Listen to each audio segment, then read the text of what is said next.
भगवान कृष्ण का दिल आज भी है यहाँ सुरक्षित। भगवान कृष्ण का दिल आज भी है पृथ्वी पर सुरक्षित। ये दिल धड़कता भी है और जिंदा भी है। कहाँ? वहीं जहाँ आकर हवाएं भी अपनी दिशा बदल लेती हैं। ध्वज उल्टी दिशा में लहराता है, जहाँ सूरज की रोशनी भी मंदिर की परछाई को जमीन पर लाने में असफल हो जाती है। दोस्तों, आपने बिल्कुल सही सुना। आज हम आपको बताएंगे ऐसी शॉकिंग मिस्ट्री कि आज तक आपने जितनी भी हैरान कर देने वाली घटनाएं सुनी हैं, आप उन सभी को भूल जाएंगे। आपको याद रहेगा तो बस इतना कि कृष्ण का दिल कहाँ सुरक्षित रखा गया है। आज इस वीडियो में हम आपको उस मंदिर के बारे में सब कुछ बताएंगे जहां आज तक भगवान कृष्ण का दिल इस तरह रखा गया है कि किसी ने भी उसे देखा तक नहीं है। और वीडियो के अंत तक आप ये जान जाएंगे कि ये कोई मनगढ़ंत कहानी नहीं, बल्कि बहुत बड़ा सच है। एक नहीं, अनेकों रहस्यों से भरा है ये स्थान। इसके लिए आपको आज हमारे साथ चलना होगा उड़ीसा के पुरी में स्थित जगन्नाथ मंदिर में। यहाँ भगवान कृष्ण अपने भाई बलभद्र और बहन सुभद्रा के साथ विराजमान है।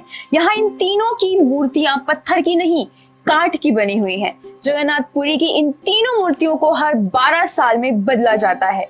आखिरी बार इन्हें 2015 में बदला गया था। यहीं पर भगवान जगन्नाथ यानी भगवान कृष्ण की मूर्ति में धड़कता है उनका दिल। दोस्तों, ये हृदय आज भी जिंदा है। आज आपको बताते हैं इसकी सच्ची कथा।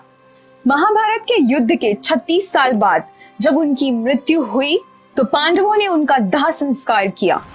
चिता की अग्नि में उनका पूरा शरीर जल गया, लेकिन उनका हृदय अभी भी धड़कता रहा। तब आकाशवाणी हुई कि ये ब्रह्म का हृदय है, इस पिंड को जल में प्रवाहित कर दे। उन्होंने वैसा ही किया। जल में प्रवाहित करते ही उस पिंड ने लट्ठे का रूप ले लिया। पुरी में भगवान जगन्नाथ के एक बड़े भक्त थे, राजा इंद्रद्युम्न। उन्हें ये लट्ठा मिला और भगवान ने उनके कान में फुसफुसाया कि ये ब्रह्म पिंड रूप में मेरा हृदय है। राजा तुरंत ही जगन्नाथ मंदिर पहुंचा और इसे वहां स्थापित कराया। तब से आज तक उसी मंदिर की जगन्नाथ मूर्ति में ये दिल है, जिसे वहां के लोग ब्रह्म पदार्थ कहते हैं। सैकड़ों साल से हर 12 साल में नीम की लकड़ी से नई मूर्ति बनाई जाती है और इस ब्रह्म पदार्थ को नई मूर्ति में स्थापित कर दिया जाता है। लेकिन आज तक किसी ने भी इस हृदय को न देखा है और न ही छुआ है।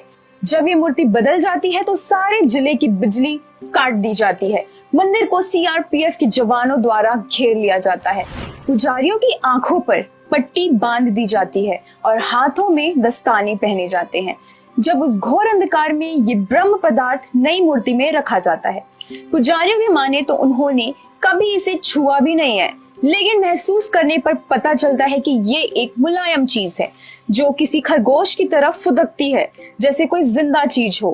कहा जाता है कि अगर कभी गलती से उस हृदय को किसी ने देख लिया तो उसकी मृत्यु हो जाएगी। इसीलिए इसे बदलते वक्त पूरी सावधानी बरती जाती है। हम जानते हैं कि अभी तक आप आश्चर्य से निकले नहीं होंगे, लेकिन फिर भी इस मंदिर के और रहस्य भी सुन ही लीजिए, जिनके पीछे का कारण कोई आज तक नहीं जान पाया। ये मंदिर समुद्र के किनारे पर है, जहाँ पूरे दिन समुद्र की लहरों का शोर रहता है। इस मंदिर में एक सिंह द्वार है। इस द्वार पर जैसे ही पहला कदम रखा जाता है, समुद्र की आवाज सुनाई देनी बंद हो जाती है, और जैसे ही अंदर से पहला कदम बाहर रखते हैं, समुद्र का शोर फिर से सुनाई देने लगता है। कहते हैं कि हवा यहाँ आकर अपना रुख बदल लेती है। कहते हैं इस मंदिर के ऊपर आज तक कोई भी पक्षी उड़ता हुआ दिखाई नहीं देता, ना ही इसके परिसर में आज तक कोई पक्षी दिखाई दिया है। इसलिए इसके ऊपर से हवाई जहाज या हेलीकॉप्टर उड़ाने की भी अनुमति नहीं है। एक रहस्य ये भी है, सूरज चाहे किसी भी दिशा में हो, लेकिन इस मंदिर की परछाई दिखाई नहीं देती। इसके साथ ही इस मंदिर के ऊपर एक ध्वज लगा हुआ है, जिसे रोज बदलने का नियम है। रोज एक पुजारी इस 45 मंजिल जितनी इमारत पर हाथों के ही सहारे से चढ़ता है और झंडा बदलता है। कहा जाता है कि अगर किसी भी दिन झंडा नहीं बदला गया तो ये मंदिर 18 साल के लिए बंद हो जाएगा। ये ध्वज उल्टी दिशा में लहराता है। कहते हैं कि भारत की सबसे बड़ी रसोई इसी मंदिर की है, जहाँ 500 रसोइये और 300 उनके सहयोगी हैं। यहाँ खाना बनाने का एक नियम है कि खाना लकड़ी जलाकर ही बनाया जाता है और 7 बर्तनों को एक के ऊपर एक रखा जाता है। आश्चर्य की बात तो ये है कि सबसे ऊपर वाले बर्तन का खाना सबसे पहले पक जाता है। यहाँ कभी प्रसाद कम नहीं पड़ता और जैसे ही मंदिर बंद होने वाला होता है प्रसाद अपने आप ही खत्म हो जाता है। वहाँ के लोगों में इसकी बहुत अधिक मान्यता है। तो कमेंट में जगन्नाथ की जय लिखिए और भगवान जगन्नाथ का आशीर्वाद लीजिए। दोस्तों, अगर मंदिर से जुड़ी कोई बात अगर हमने मिस कर दी हो तो आप कमेंट करके जरूर बताएं। इस रहस्यमय वीडियो को शेयर जरूर करें।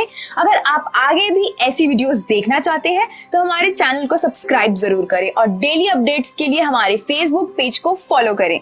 धन्यवाद।